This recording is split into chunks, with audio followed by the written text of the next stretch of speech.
So, magandang umaga po sa ating lahat. Good morning, kids! Yan. Yan.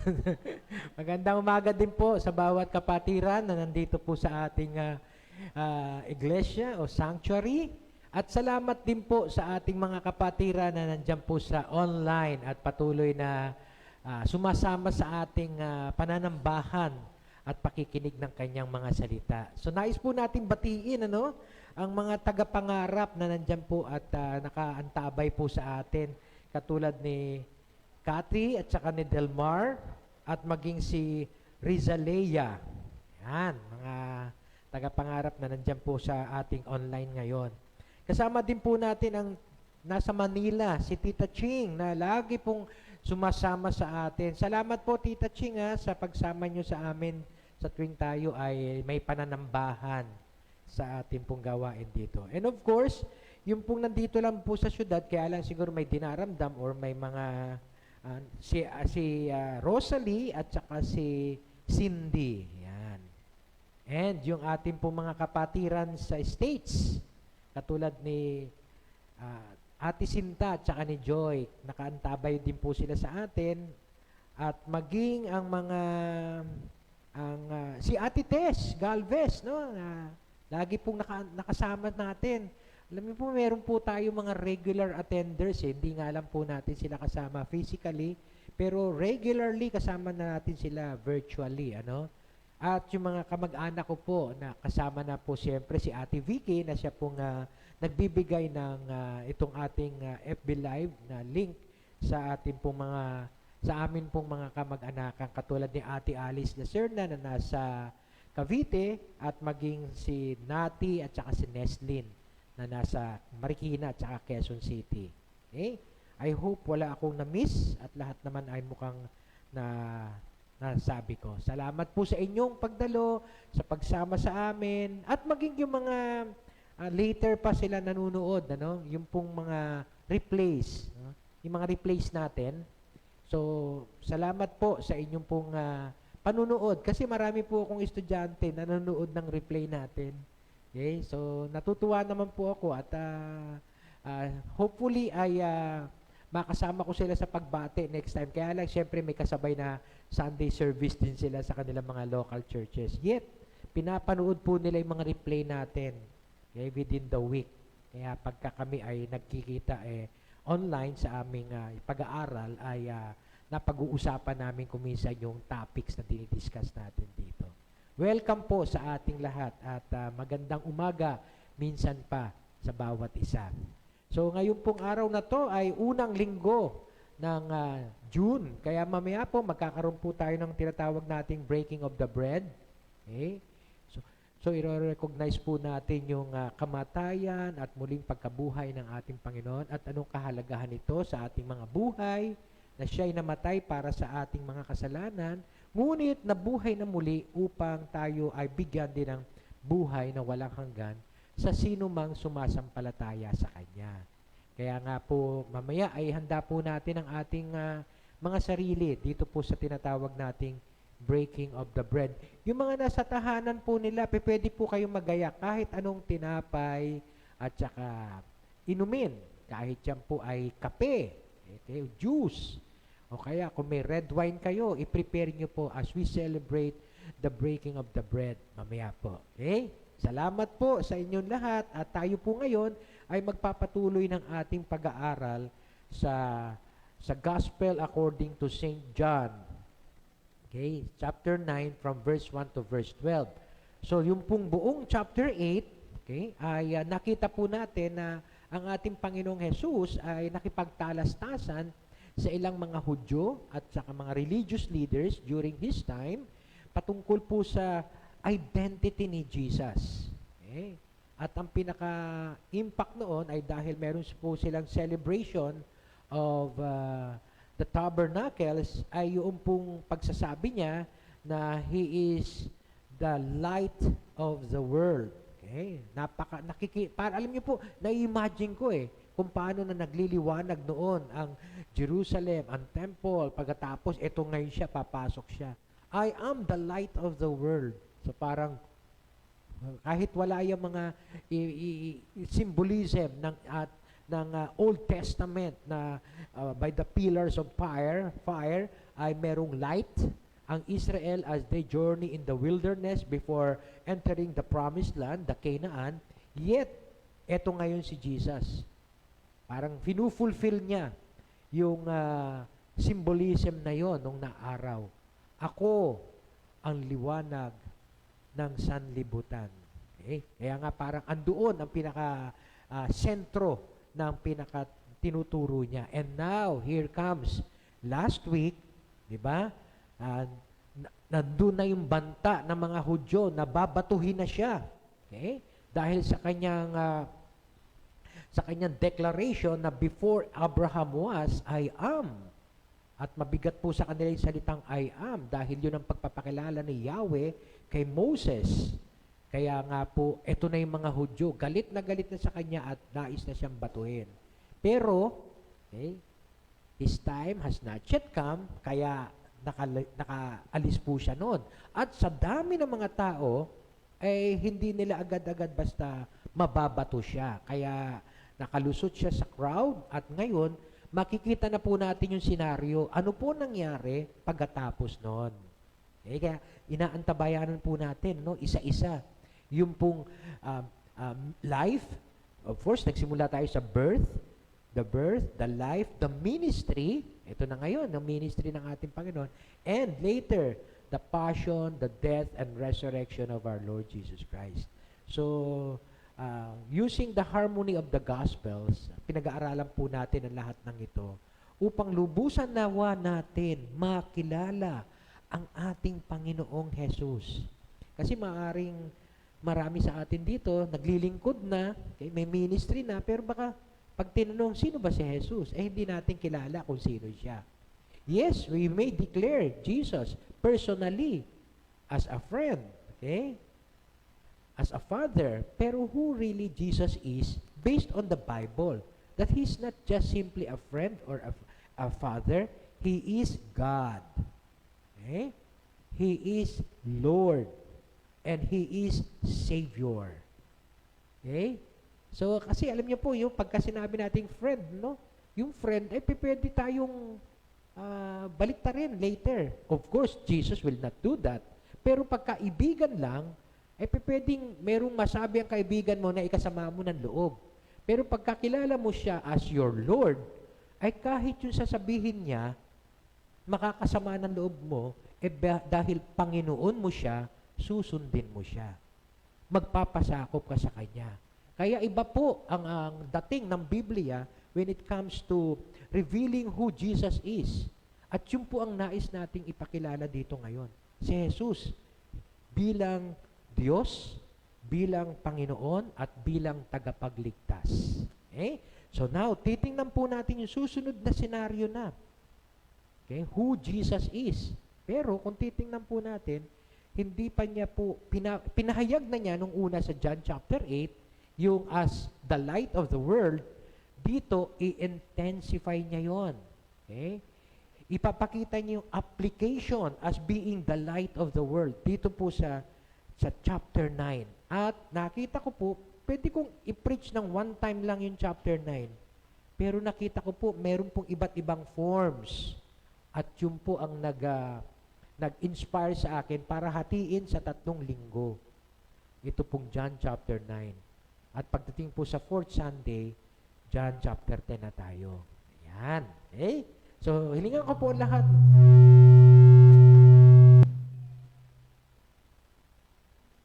Na tumayo at basahin natin at ang salita ng Diyos sa John chapter 9 from verse 1 to verse 12. Okay? As He went along, so Jesus, no, referring to Jesus, as He went along,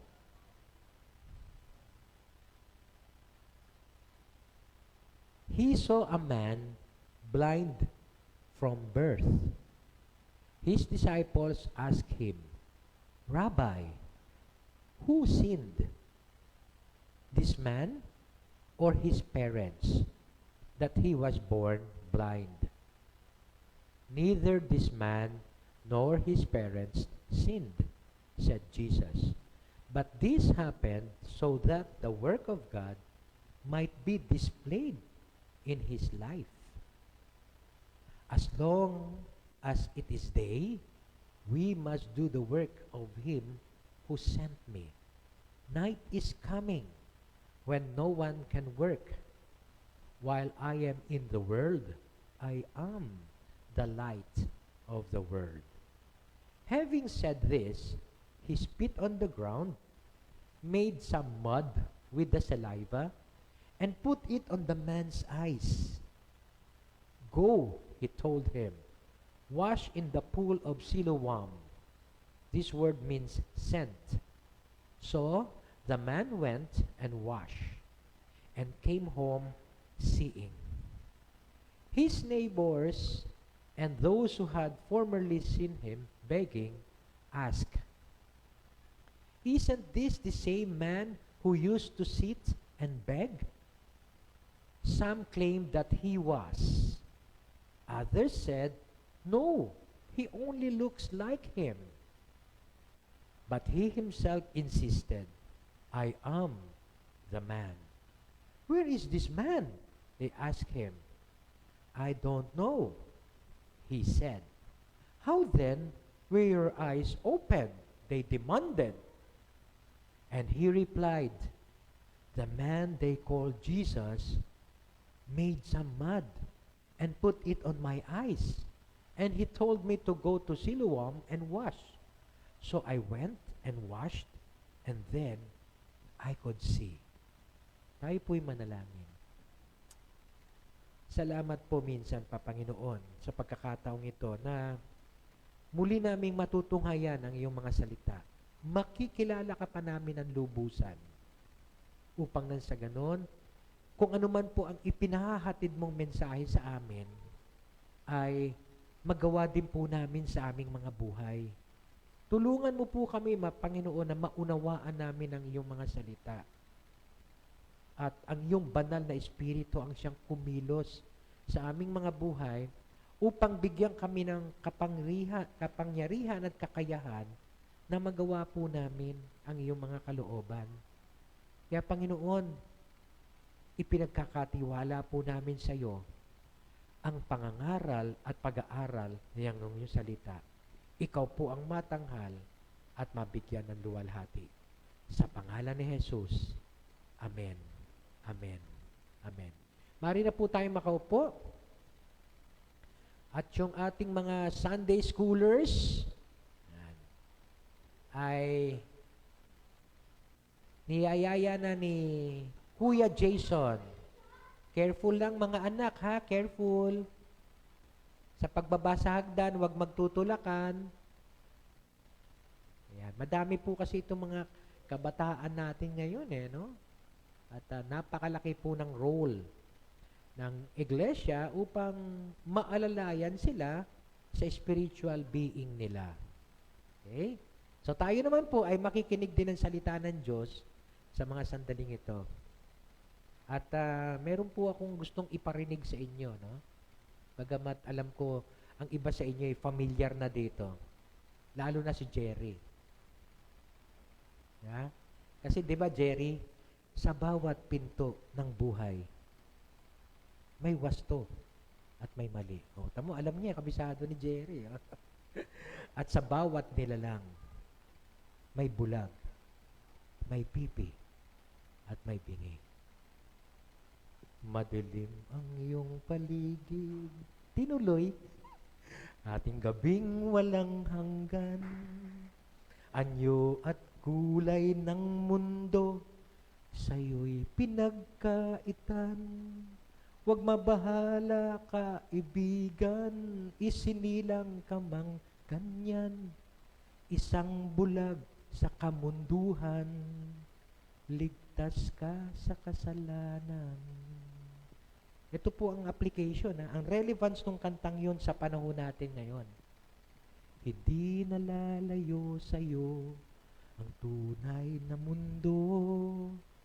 Marami sa amin nabubuhay ng tulad mo. Di makita, di marinig, minsay nauutal, patungo sa hinahangad, na buhay na banal. Simpleng-simpleng kantang yun, ha? Pero it really has an impact kung pagbubulay-bulayan lang natin. Okay? Totoo, there are different forms of blindness. Yung ating pag-aaralan ngayon is one form, yung physical blindness. Pero sa mga susunod na linggo, meron pa po tayong dalawang uri ng pagkabulag na ating mapag-aaralan. Okay? Ngayon po ay ang isang uri ng pagkabulag na talagang literal. Okay?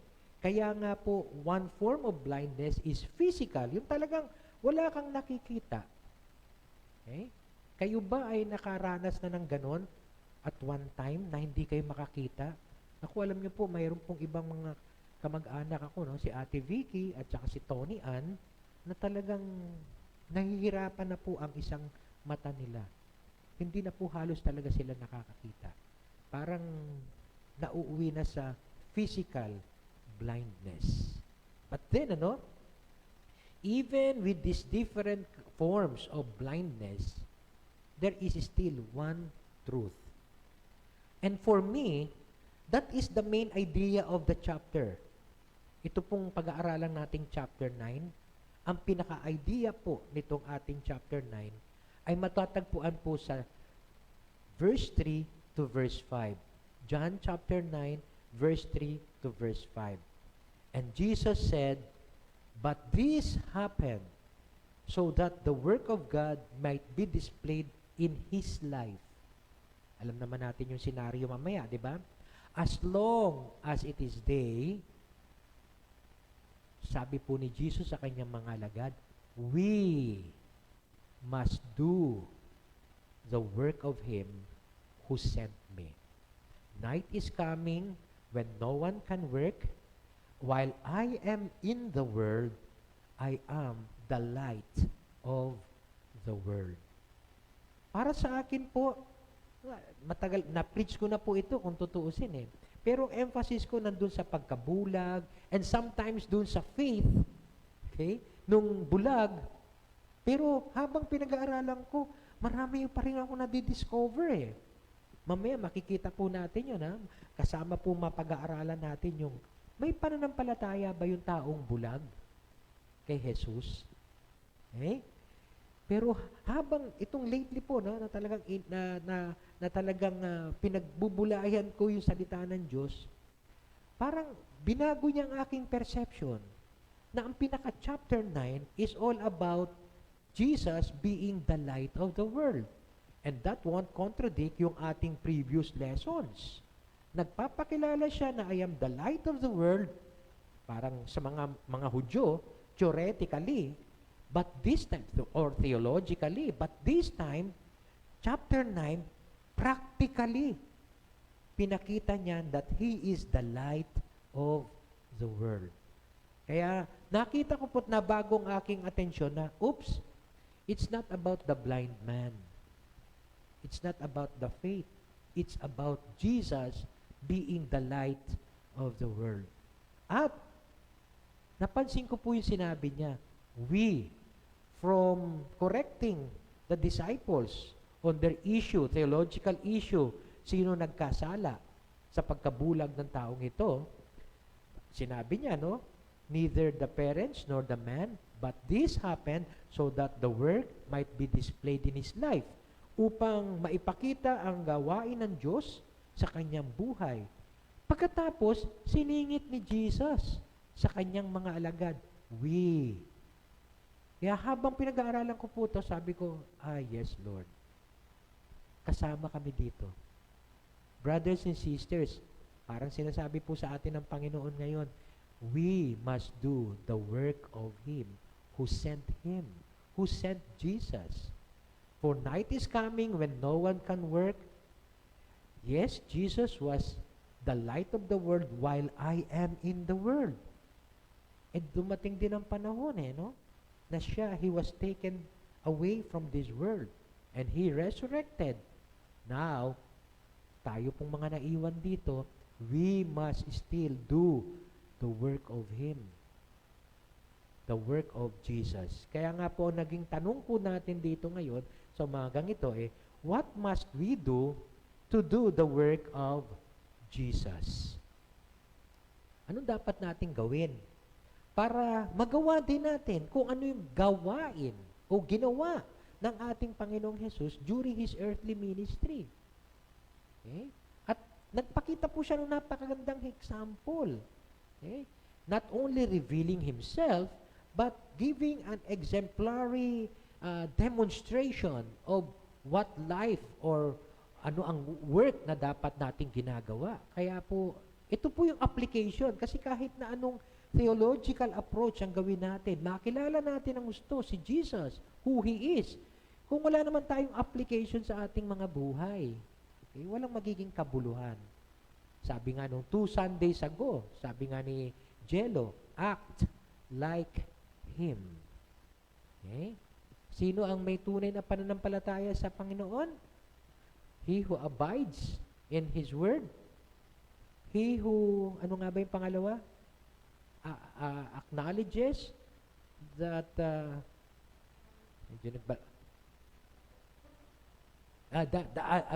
He who allowed Jesus to set us free, and He who acts like Jesus. Kaya nga po, every time na tayo nag-aaral ng salita ng Diyos, meron pong application dapat. And last time, ang application natin is how to respond to personal attacks. Dahil nakita po natin sa buhay ng ating Panginoon. Now, Jesus is telling us, we must do, sa linggong ito, the work of Him. So, what is the work of Jesus that we must do? Okay? We must do what must we do to do the work of Jesus? Okay? So, baybayan natin ngayong buong kwento, pero hanggang lang muna tayo sa chapter 12, verse 12. Dahil sa susunod po na linggo, pag-aaralan na po natin yung part 2.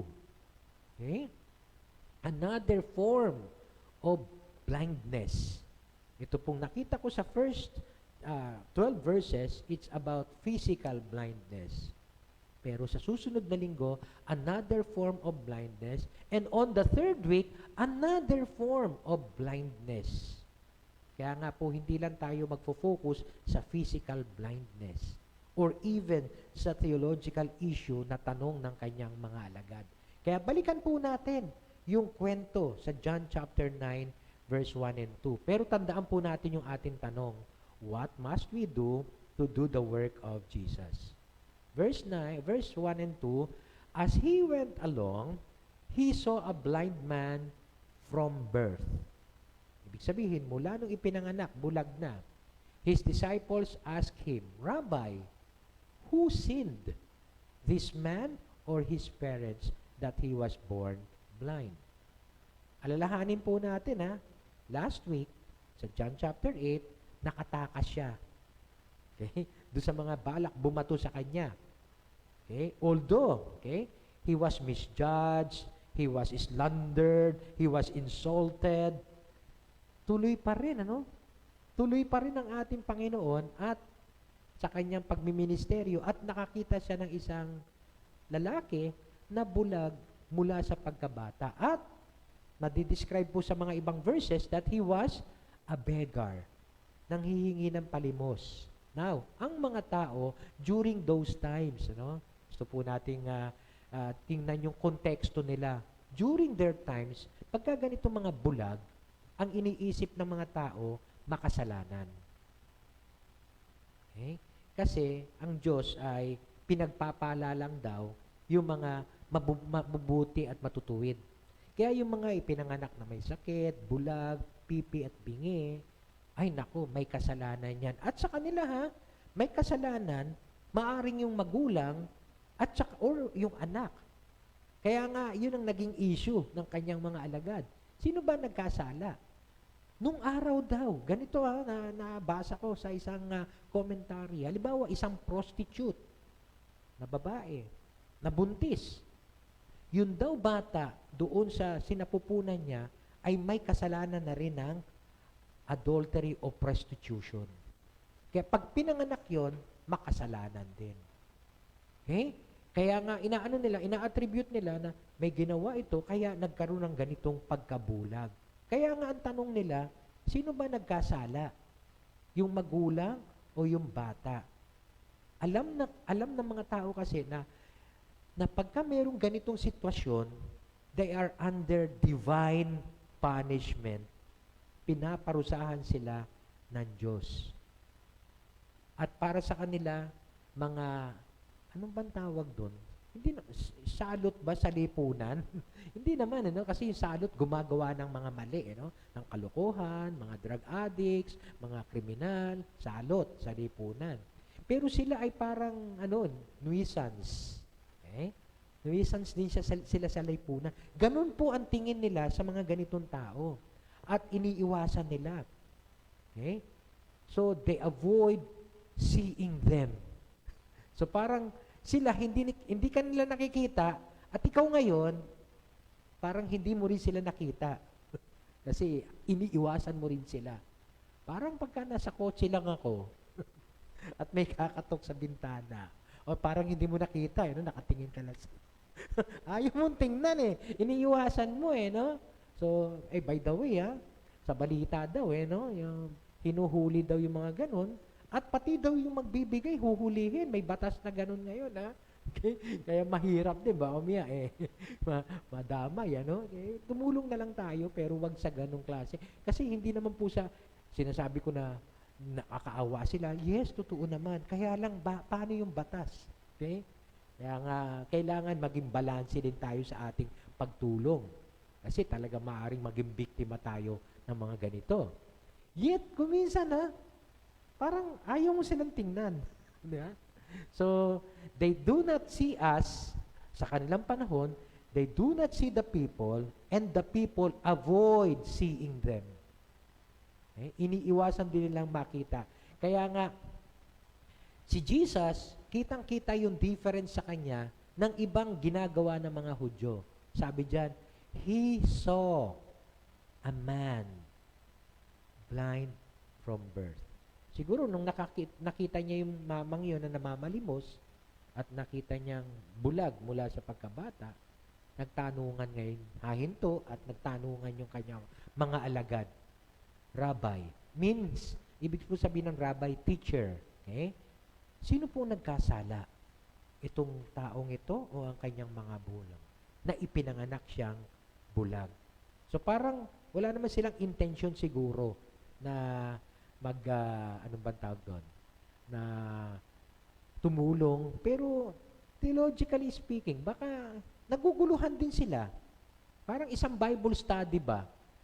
Pastor, ano po ba ang sagot dito? Kasi hindi ko po alam kung anong tama So nagtatanong sila, teacher, yan. Sino po ba nagkasala? Yung magulang ba o yung bata? Kaya ipinanganak siyang ganyan. So parang unsolved riddle sa kanila yun Pero habang nandun sila, I do believe baka naririnig sila ng bulag Hindi naman bingi yun Kaya habang nagkikwentuhan sila sa tapat ng bulag, maaaring narinig sila ng bulag. Teacher, sino ba yung kasalanan? Siya ba o yung mamagulang niya? May pinanganak siyang bulag. Kung ikaw yung bulag, ano mararamdaman mo? Sakit naman. Or maaaring magtanong ka na, oo nga, sino nga ba may kasalanan? Ba't akong pinanganak na bulag? Kasalanan ko ba yun? O kasalanan ng mga magulang ko? Baka yung mga magulang ko. Pwedeng naglalaro din sa isip mo yun Pero ano nasa isip natin, pag tayo pinag-uusapan na tila baga hindi natin alam. Kasi hindi natin nakikita Nangyari na po sa akin dati yun Nung kabataan namin, lagi kami nagkikwento ko na sa inyo. Nag-MJ. Pagkatapos, one time, nasobrahan ako. High na high talaga ako. Okay? Hindi ko na malaman kung ano nangyari sa akin noon. Kasi ang pakiramdam ko po, ito po talagang experience ko lang ito. Hindi ko naman sinasabi kung ano talaga nangyari sa akin, pero experience ko po, parang lumabas ako Pero naiwan yung katawan na nakaupo. Nung nandun ako sa taas, nakikita yung katawan ko nakahinto. Hindi gumagalaw. Pagkatapos yung mga barkada ko, "Uy, tol, pare, ang galing niya na. Paano mo nagagawa yan? Hindi ka nagalaw." Nandun ako sa taas, nakikita ko silang lahat eh. Tapos bumalik ako. Pero alam ko po, sa sobrang high yun ha, sa sobrang high. Pagbalik ko sa katawan ko, nagsisigaw ako. Lumalabas ako, tulungan niyo ako. Ayoko mangyari ito. Wow, tawanan pa silang lahat. Wow, galing yan. Ibang trip yan. Ngayon lang kami nakarinig ng ganyan trip. Kasi mga trip-trip lang namin noong araw. Music, yan. O kaya yung isa kong barkada, tingin ng tingin sa salamin, puging-pugi. Tapos yung isa naman, tawa ng tawa, laughing trip. Yun, ibang klase. Kaya nung pagbalik ko, talaga, nagwawala ako. Hindi ako nagbibiro, tulungan niyo ako. Tapos sabi nila, bigyan natin tubig, painumin na, para bumaba, tama, para bumaba na. Inom ako na, isang pitchel, naubos ko noon sa kakainom. Walang nangyari, hindi bumababa, kinakabahan na ako noon. Kasi ang iniisip ko, pag lumabas, baka paano ko hindi na bumalik? Yun ang iniisip ko, kaya takot ako noon. Eto na ngayon, sabi nung may-ari ng bahay, yung barkada namin, darating na si mama, alis na tayo dito. Pag umalis kami, lalo ako iniisip na, baka pag lumabas sa labas, ano na mangyayari? Baka gumala-gala na lang ako, no? Wala nang katawan. Takot na takot ako nun. Nahimatay po ako nun. Nung nahimatay ako nun, nararamdaman ko sila, binibit-bit nila ako, nilagay nila ako doon sa kama. Tapos nag-uusap-usap na sila, pagdating ni mama, ganito nila sabihin natin. Tapos ito, nagkape muna sila at saka nagtinapay. Naririnig ko timpla muna tayong kape. Conscious ang mind ko. Naririnig ko sila. Tapos ito na ngayon ang usapan. Pare, anong iniinom natin? Kape. Anong kinakain natin? Tinapay. Para tayong naglalamay sa patay Dinig na dinig ko yun. Kaya yung bang parang, anong mararamdaman mo kung ikaw ang pinag-uusapan? Kasi ganong klase ang usapan. Okay? So parang yung nakita ko dito, habang pinag-aaralan ko to, ano kaya nararamdaman ng bulag? Na siya ang pinag-uusapan. At ang pinag-uusapan ay, sino ba ang may kasalanan? Ito bang bulag na to, yung magugulang niya? Okay? Iba po feeling nun. Masama loob ko nun. Na bakit naman ganito? Buhay pa ako Pinag-uusapan nyo na, parang patay na ako. Okay? Tapos nag-pray po ako nun. It was my first time to pray earnestly. Malapit na kaming ikasal ni Portia nun. Okay? Tapos nag-pray ako. Tapos parang ipinakita pa rin ng Diyos na nagkasakit daw ako. Okay? Pero natuloy daw yung kasal namin ni Portia. Iyak daw ng iyak siya, pero pinakasalan pa rin niya ako. Kaya mahal na mahal ako niyan, kahit ganyan lang yan.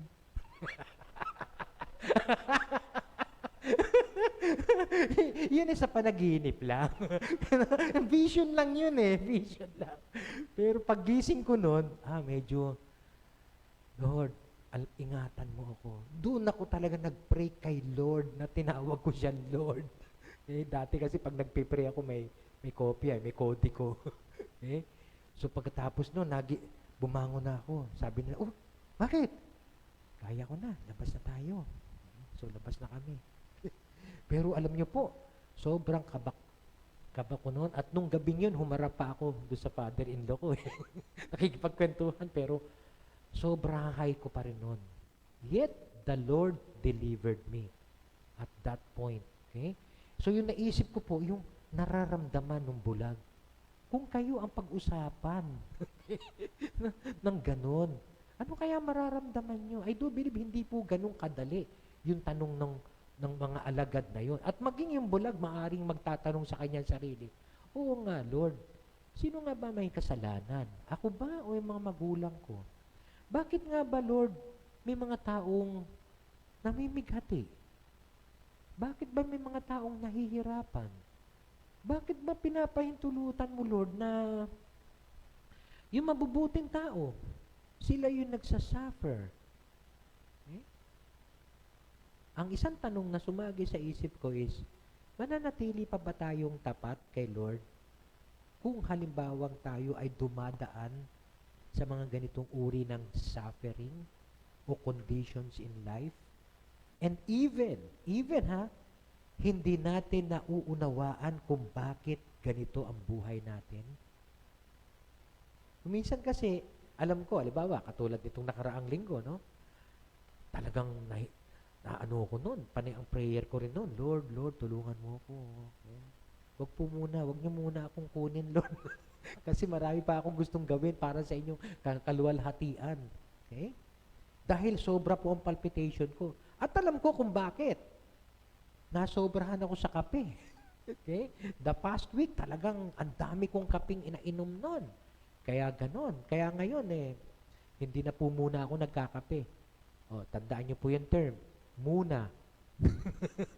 Kasi pwedeng dumating na mag-backslide ulit ako, no? At magkape. Pero, okay, alam ko, what if hindi natin alam ang dahilan kung bakit tayo nagsasuffer? Just like this person. Sino nga ba may kasalanan?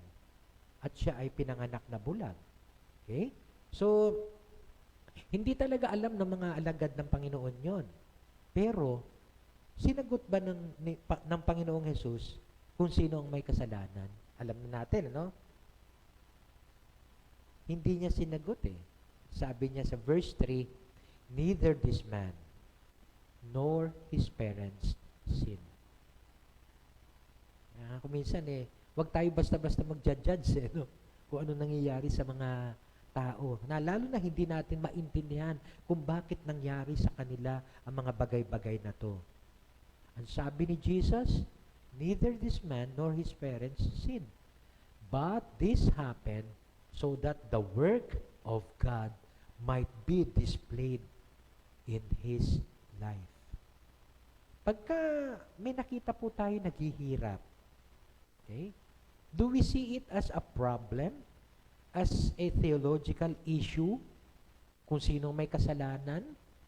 Or do we see it as a possibility to help that person? Pagka meron po tayo nakikitang nahihirapan, ayan, kasalanan mo kasi yan. Ayan, di ba? Parang ganon, di ba? Okay? Parang, problema mo yan. Bahala ka. Problema mo yan. Or do we see it as a possibility on how I could help this person? What if, no? Do we see some people who are suffering physically, any impairment? What do we see in that person? A problem or perhaps a hassle, inconvenience, or judgment doon sa tao. Ayan, kaya ka ganyan. Ayaw mong tumigil sa kakain ng sisig, ng bulalo. O, di ba, Asap? Nakita ko na naman si Asap kanina, ika-ika. Sabi ko, brother, nangyari? May diet na raw siya. Umiiwas na siya sa pagkain. Pero ganun pa rin. Siguro it's the weather daw. Okay?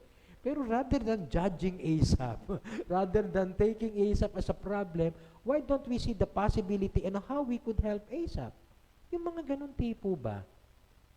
Pag kami nakita tayo naghihirap, nahihirapan, nagsasuffer, okay, in any kind of impairment, okay, do we see them as a problem, a hassle, or an inconvenience, or we judge them?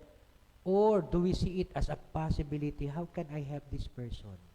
Paano ko ba matutulungan tong taong ito? Okay? So si Jesus, ang sagot niya, this happened so that the work of God might be displayed in his life.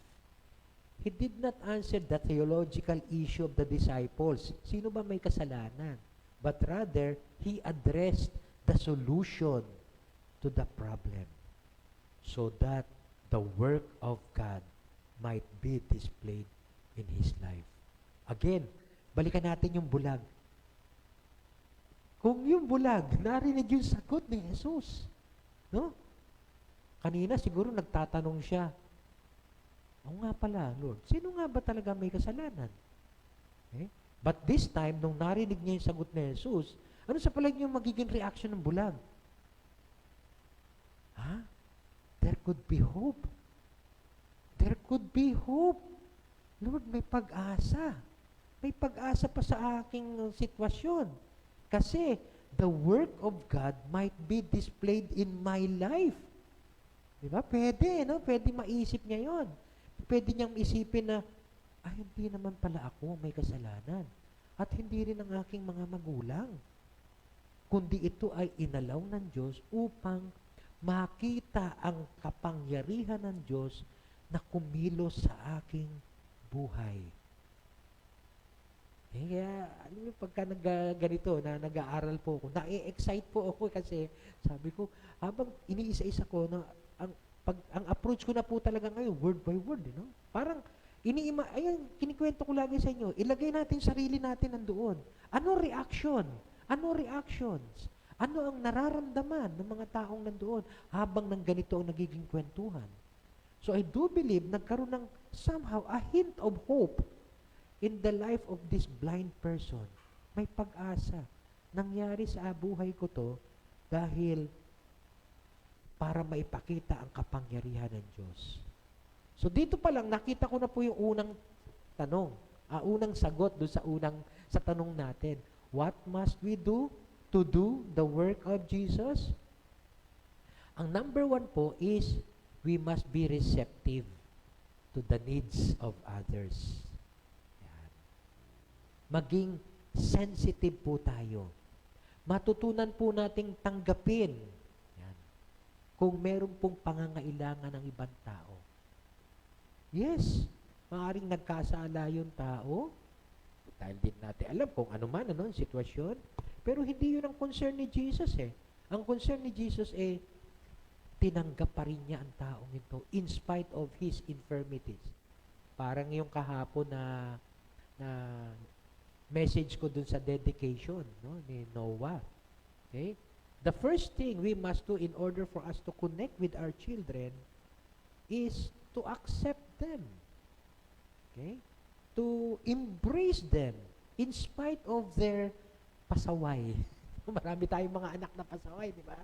Okay? Pero kung yung mga anak natin na pasaway na yun, katulad ang aking pong topic is about the prodigal son. Okay? Malayo pa lang, hindi pa nagsasalita yung anak na nagsisisi siya. Tumakbo na agad at sumalubong yung ama at niyakap agad siya. Hindi pa siya humihingi ng patawad nun. Okay? Kaya nga po, the first thing we must do is, just like Jesus, we must be receptive. We must be sensitive to the needs of other people. Kahit mga pasawayan. Okay? Malay natin, makita ang kapangyarihan ng Diyos sa buhay ng mga pasaway na taong ito. And I have experienced that. Dahil napakapasaway ko po nung araw. Sabi ko po sa inyo, marami po akong kwento na puro general lang ang kwento ko dito.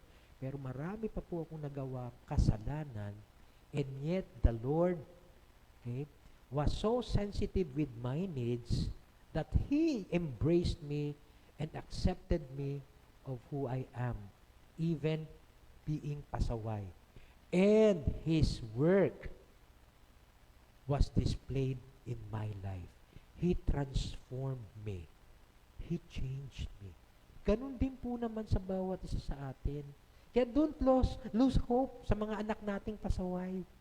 Let's continue mentoring them, modeling, empowering them, but don't lose hope that the work of God may be displayed also in their lives. Even hindi lang sa mga pasaway, kahit po sa mga infirmities natin, sa mga sakit natin, sa mga sufferings natin. Let us always pray, Lord, kung tayo ang may sakit, Lord, I accept this, and I'm willing to be a channel of your blessing that your work may be displayed in my life for other people to see. Diba? Kaya ganun din naman tayo. When we see people who are suffering, rather than judging them, na may kasalanan, yes, alam natin kung minsan may kasalanan, then pag nag-repent naman yan, wala nang problema. Pero, let us not take away the possibility that the work of God might be displayed in the life of this person. Kaya yun ang tingnan natin. Si Jesus yun ang tinignan eh. Not the problem, but the possibility of the work of God being displayed in the life of this blind man. Okay? So, yun pong una ko nakita. What must we do to do the work of Jesus? Let us be sensitive to the needs of others. Let us be receptive to their needs. Okay? At pagkatapos niyan, susundan natin ang pangalawa.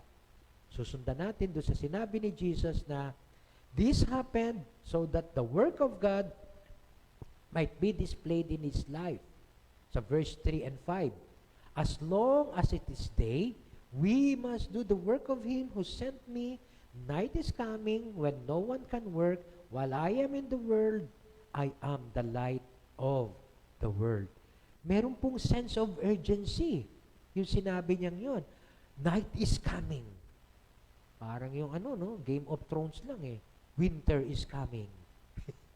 Kaya nga kailangan magandaan sila ng gusto. Okay? Natapos nyo ba yun? Ang ganda nun pelikulang yan. Na-appreciate ko yung pelikulang yan. Okay? In preparation. Yun ang doon. Anyway, so may nakita ko yung urgency na sinasabi ni Jesus. As long as it is day, we must do the work of Him who sent me. Night is coming when no one can work. Darating po ang panahon. Okay? Hindi ko alam kung aabutan natin yung panahon na yun. Pero time will come pagka kumilos na po si Satan sa buong mundong ito. Okay? Kaya nga po, habang ngayon may panahon, we must do the work of Him who sent Jesus. Okay? Kumilos tayo, maglingkod tayo, magtrabaho tayo. Si Jesus, ang sabi niya, while I am in the world, I am the light of the world. Habang nandito ako sa mundong ito, ako ang liwanag ng sanlibutan. Parang, nung binabasa ko po ito, sabi ko, anong ibig sabihin? Pag nawala na si Jesus, hindi na siya ang liwanag sa sanlibutan. Ganun ba ang ibig sabihin nun? Parang no?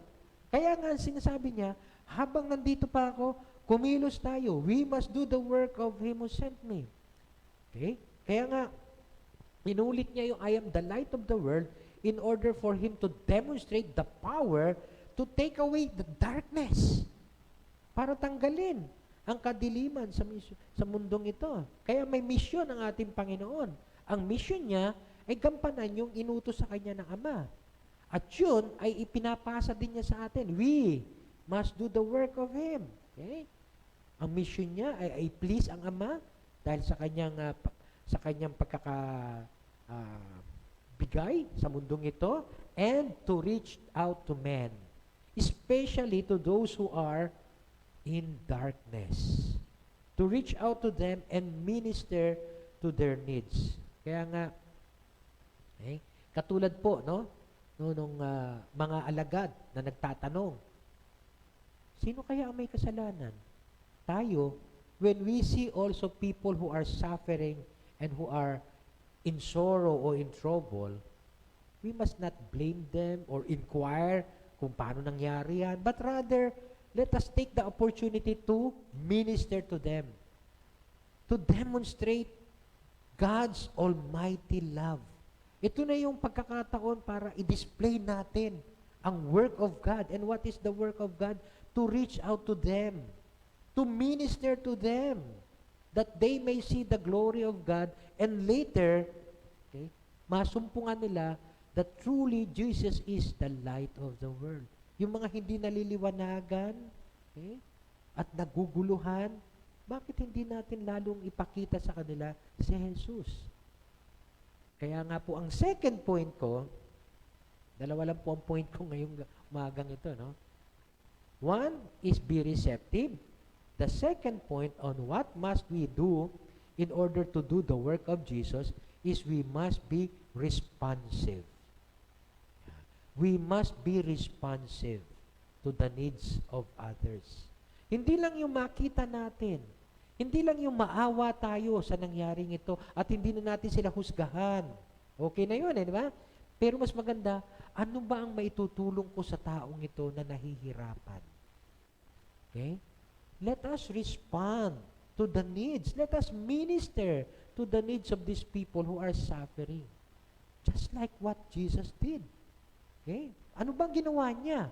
Pagkatapos niyan sabihin na this might be so that the work of God might be displayed in His life, ano po ginawa niya?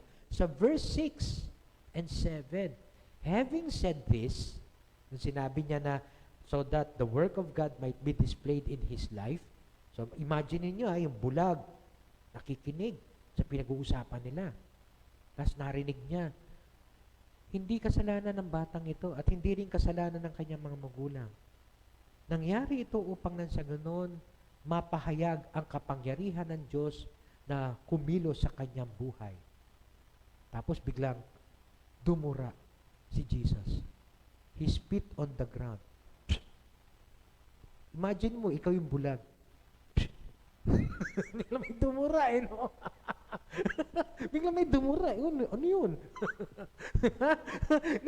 Habang ako yung nagbabasa po kasi, ini-imagine ko lang kung ano nangyayari. No? Yung realidad na nangyari.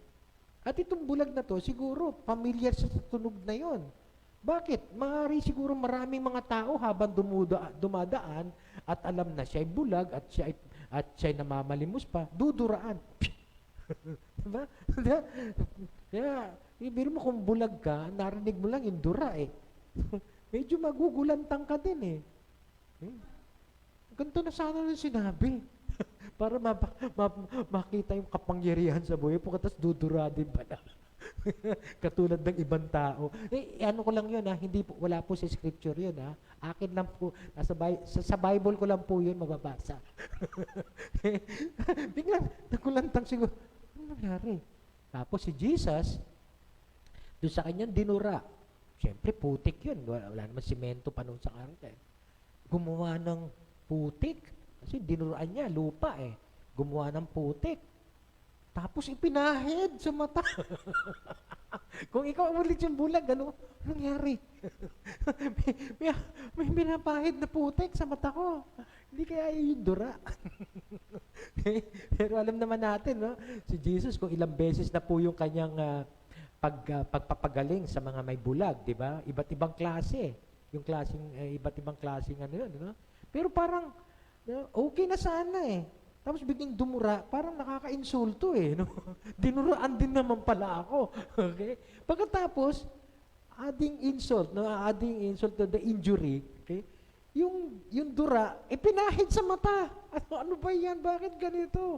Okay? So imagine lang natin, no? Pero sabi ni Jesus sa kanya, okay? Go, wash in the pool of Siloam. Okay? Yung pong salitang sent, yung ibang po nakikita dyan eh.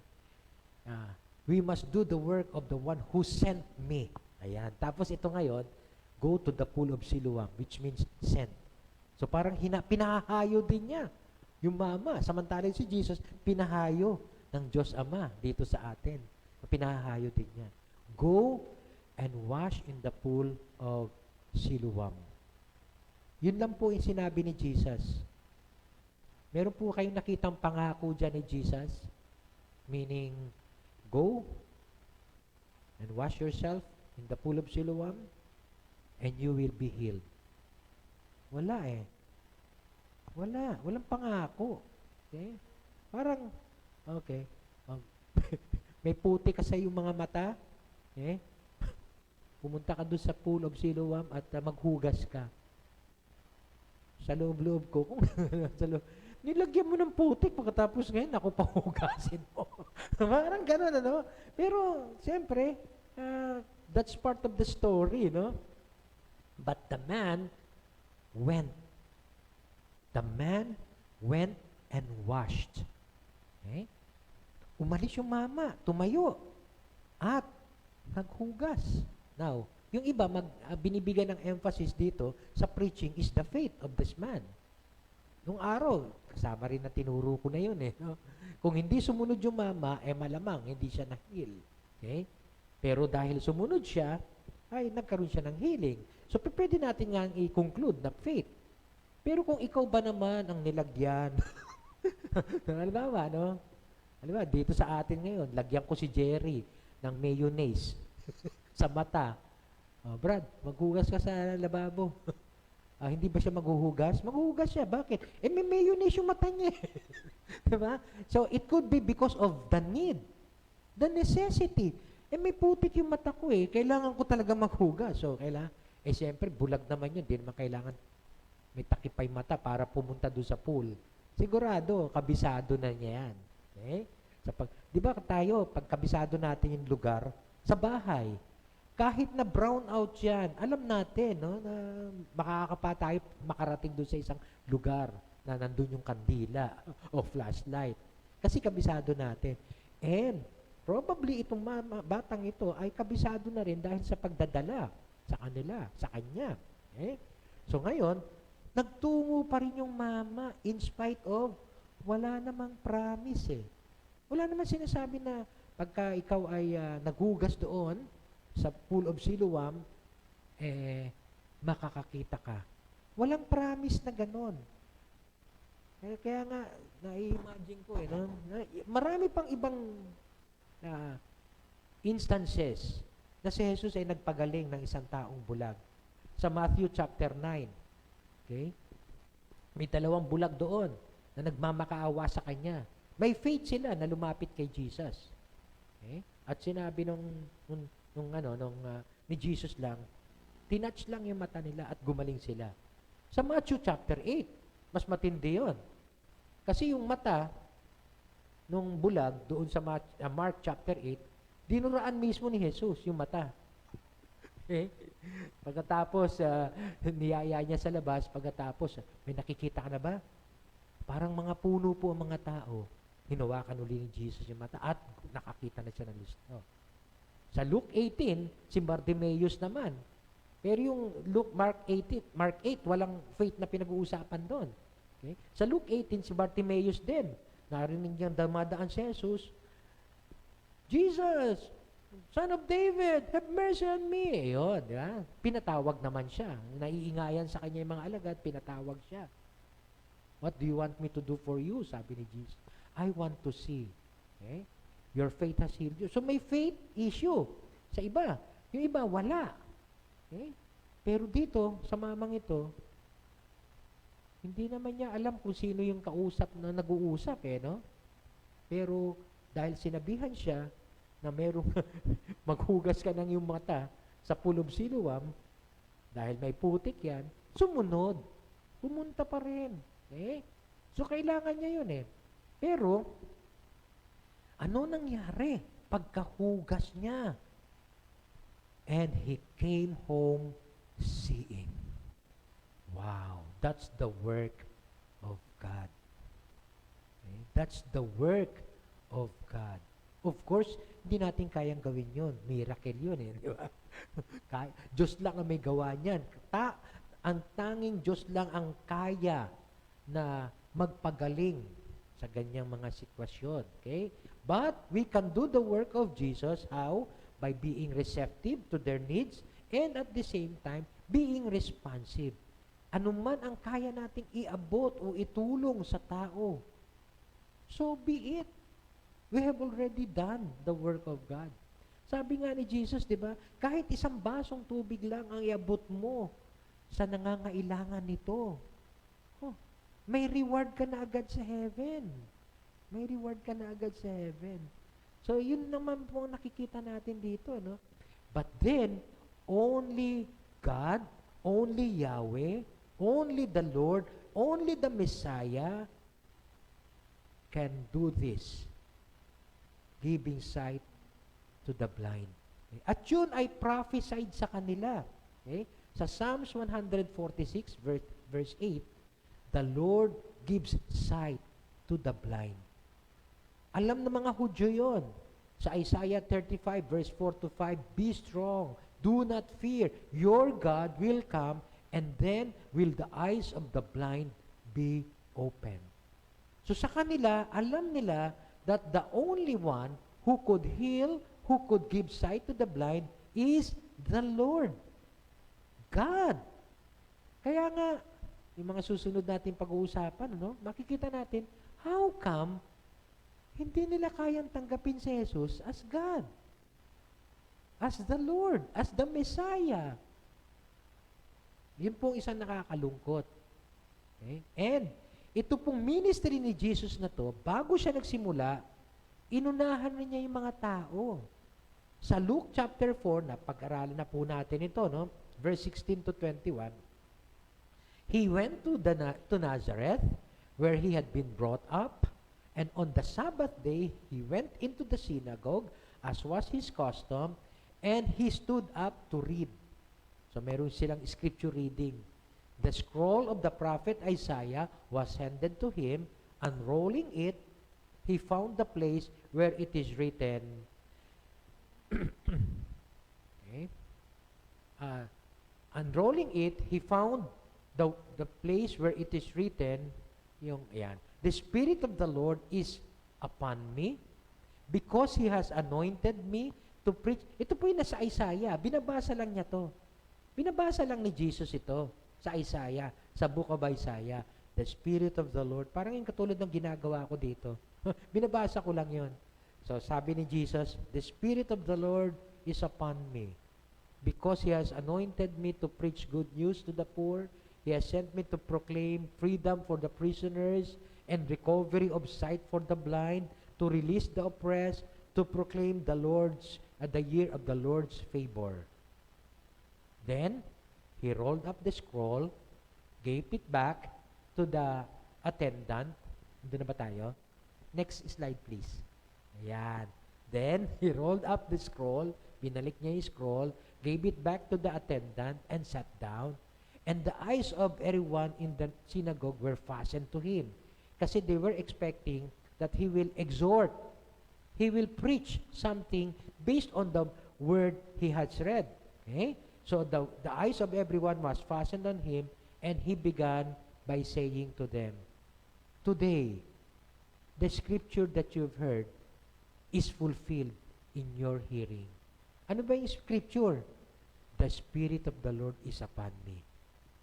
Ngayon, yung narinig yung scripture na yun, nagkaroon na ng katuparan sa araw na to. Parang sinasabi niya, the Spirit of the Lord is upon me. Okay? And He has anointed me to preach the good news. Siya yun. Siya yun, tinutukoy niya. That this scripture is now fulfilled in your presence. Ako yun. Yun ang sinasabi niya sa mga tao. Kaya nga after this, alam naman natin kung ano nangyari. Nagtayuan yung mga tao at sinabi na, hindi ba, ito yung anak ni Maria? Kilala natin yung mga kapatid nito. Paano niya sabihin na siya yung anointed one? That He is the Messiah. Kaya, sabi nga ni Jesus doon, no prophet is accepted in his own hometown. Okay? Kaya umalis na siya from Nazareth. Okay? So makikita natin, even before His earthly ministry, sinasabi na ni Jesus kung ano ang kanyang role, ano ang kanyang work. Okay? Preach the good news to the poor, freedom, proclaim freedom for the prisoners, give sight to the blind, release the oppressed, proclaim the year of the Lord's favor. Those are the work of the Lord, and ang sabi nga ni Jesus, we must do the work of Him who sent me. Kung titingnan po natin, na ipaliwanag na yun ng ating mga previous lessons. Now, pagdating sa verse 8 and 9, his neighbors and those who had formerly seen him begging, ask. Nung nakita na siya, nakakakita na siya, yung mga kapitbahay niya, okay, and pamilyar sa kanila yung taong ito eh. Kaya, isn't this the same man who used to sit and beg? Okay? Hindi ba ito yung namamalimos? Okay? Some claimed that he was, others said, no, hindi, kamukha lang. But he himself insisted, yes, I am the man. Okay? Yan. Ako yun. Ako yung nakikita niyong bulag na namamalimos. I am the man. Okay? So ano naging tanong ng mga tao? Wow, talaga! Praise the Lord! Nakakakita ka na! Praise the Lord! Glory to God! Ganun ba? Naging reaction ng mga tao. Imbis na matuwa dahil nakakita na tong taong ito. Okay? Ano naging reaction nila? How then were your eyes open? Yun ang naging tanong.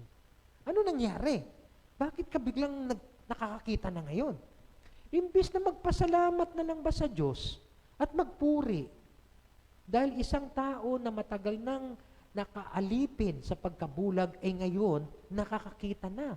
Malaya nang nakakakita. Imbis na sila'y magpuri sa Panginoon, again, kini-question nila yung kanyang healing, no? Yung kanyang nangyaring healing sa kanya. How then were your eyes open? He replied, the man they called Jesus. The man. I mean, yung unang pinreach ko to, nagbigay ako ng emphasis doon sa sinsagot lagi ng taong ito. Kasi sa mga susunod na linggo, makikita din natin, may iba't ibang sagot yung taong ito. Dito, sa first stage na to, ang sagot niya, the man called Jesus. Okay. Pero ngayon, nagbago nga ako. No? Ang nakita ko yung, we must do the work of Him who sent me. The man called Jesus made some mud and put it on my eyes. He told me to go to Siloam and wash. So I went and washed, and then I could see. Okay na sana, no? Kung tayo yung nakarinig ng ganitong kwento, ay talaga, pinag-pray ka, talaga, praise the Lord, di ba? Ganun na mga dapat response natin eh. Ano naging sagot nila? Where is this man? They asked him. Asan yung taong ito? Yung nagpagaling sa'yo. Maaari sigurong niisip nila, ki-question nila yung taong nagpagaling sa kanya. Which, pag-aaralan natin next week. Kaya, itutuloy. Nung araw, di ba, ganun sa mga TV show, itutuloy. Ngayon, hindi na, wala na, no? Papakita na lang yung susunod na senaryo. Okay? Sa mga telenovela. Pero dito tayo manggagaling next week. Asan ang taong ito na nagpagaling sa'yo? Ang sagot niya, hindi ko alam eh. Syempre nga naman, di ba? Bulag siya, tapos inutusan lang siya, nagpunta sa Pool of Siloam. Baka pagbalik niya doon sa lugar niya, nasa na yung tao? At hinahanap sa kanya, hindi ko alam. Next week, yan, doon tayo tutuloy. Kung ano na nangyari after that. Pero, gusto ko pong makita natin dito that it is not about the blind person eh. It is, actually, itong usapan dito na nakita ko ngayon, it's not even the miracle. Lalo na pag nakita nyo na yung susunod na pag-uusapan natin next week. It's not even the miracle. It's not the answer to the theological question of the disciples. It's not even faith eh, para sa akin eh. Kasi it's more of the evidence who Jesus is, the light of the world. As He proclaimed earlier, now, He gave them the evidence that indeed I am the light of the world. Sinasabi ko sa inyo, sinisigaw ko dati, I am the light of the world. Ayaw niyong maniwala, eto isang patunay. I gave sight to a blind person. I gave light to his dark world. It's more of Jesus being the light of the world. Kaya nga po makikita natin, yung binanggit natin kanina sa John chapter 9, di ba? Verse 3 to 5. Binanggit niya doon, while I am in the world, I am the light of the world. Paano na ngayon yun pag nawala na siya sa mundong ito? Who will now be the light of the world? Now, na-reconcile ko to dun sa kanyang turo sa Matthew chapter 5. Ang turo niya sa kanyang mga followers, you are the light of the world. Diba parang contradictory? I am the light of the world, pagkatapos, you are the light of the world. I do believe kasi si Jesus, mawawala eh. Ma-exit na siya eh. Okay? But then, for those who will remain believing in Him, Jesus is telling us right now, you are the light of the world. A city on a hill cannot be hidden, neither do people light a lamp and put under a bowl. Instead, they put it on its stand and gives light to everyone in the house. In the same way, brothers and sisters, in the same way, since we are the light of the world, let your light shine before man. Minister, be receptive, be responsive to their needs, and let your light shine before man so that they may see your good works and praise your Father in heaven. Kaya nga po, doon ko po nakita ng lubusan kung ano ang layunin ng Diyos sa ating mga buhay. Hindi lang para magpakilala siya sa atin bilang light of the world. Para pag alis niya, pag wala na siya sa mundong ito, tayo na sumusunod sa Kanya, sumasampalataya sa Kanya, tayo ang magsisilbing ilaw ng mundong ito. How? By being receptive and responsive to their needs. By letting our light shine. How? By the good works that we could do to other people, and that our Father may be praised because of this. So brothers and sisters, sabi ni Jesus kanina, we must do the work of Him who sent me. Now we must do the work of Jesus too, and that is being the light of the world. Okay? Showing them the good deeds, being receptive and responsive to their needs through our good deeds, and so later they may glorify our Father in heaven. Meron po ako isang nabasa dati na I don't think, ay tula ito, pero naging ano na po siya, naging kanta na ni C.T. Studd, 1860 to 1931. Kinakanta po ito ng mga other denominational churches. Ang ganda po ng message. Ito po yung pinaka-chorus. Only one life we have in this earth. Only one life. And it will soon be past. But only what's done for Christ will last. Kung meron lang po tayong gagawin, karinin natin kung ano ang gawain ng ating Diyos. At doon po tayo focus, and let us do the work of Jesus. As a challenge to everyone, Jesus is now challenging us to share in His mission of being receptive and responsive to the needs of humanity. May we guide also people to Jesus, the light of the world, by ministering to their needs, and will result in giving glory to our God. Manalangin po tayo. Purihin ka, Panginoon. Purihin ka, O Diyos. Minsan pa, Panginoong Jesus, ipinakita mo po sa amin ang iyong tunay na pagka-Diyos.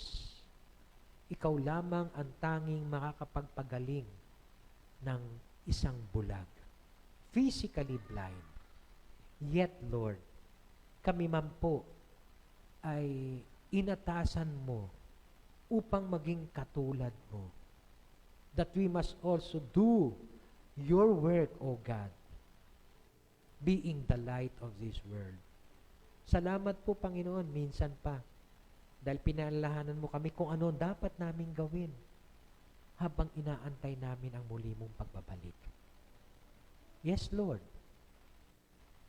Nais po namin gawin ang mga bagay na nais mo po upang mabigyan ng kaluguran ang aming Diyos Ama. Mabigyan ng kaluwalhatian at papuri ang aming Diyos Ama. At ito'y sa pamagitan ng paglilingkod ng mga mabubuting gawa sa aming kapwa. Tulungan mo nga po ang bawat sa amin. Tulungan mo nga po kami. Salamat po, O Diyos. Sa iyo po ang papuri at parangal. Hallelujah.